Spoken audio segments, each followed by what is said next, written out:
Hej, mit navn er Anita. Jeg har været hos Thomas som patient siden 2009. Det er jo mange år siden. Men mine implantater, de holder stadigvæk. Jeg startede med at have aggressiv paradentose og var hunderad for tandlægen. Jeg tror, første gang jeg mødte Thomas, jeg vidste jo godt, at den var helt gal med mine tænder, og jeg havde aggressiv paradentose.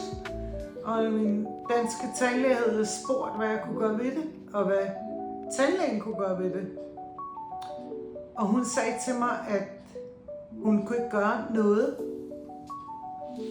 De første mange gange, jeg var hos tandlægen her, græd jeg. Fordi jeg var panisk for tandlæger. Men jeg tror, at det hjalp dels.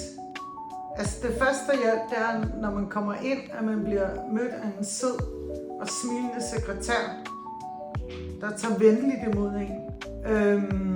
Og spørger man, hvad er noget kaffe, eller noget vand, eller et eller andet. Jeg tror, det er meget afgørende, at de ansatte her i klinikken er venlige, så det får en til at føle sig mere rolig. Og så er der en anden ting i det. Vi har også lavet meget sjov. Og jeg tror, det er vigtigt at have en joke ind imellem. Så det hele ikke bliver for tungt, at man også kan lave lidt sjov ballade.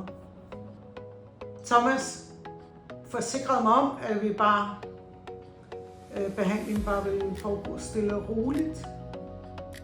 Så jeg fik hevet de sidste af mine tænder ud og har implantater i hele munden. Og de har sådan set virket i 17 år. Og der er ikke noget med noget, der sidder løst, eller noget af muligt plader. Jeg børster dem som almindelige tænder, og de virker som almindelige tænder.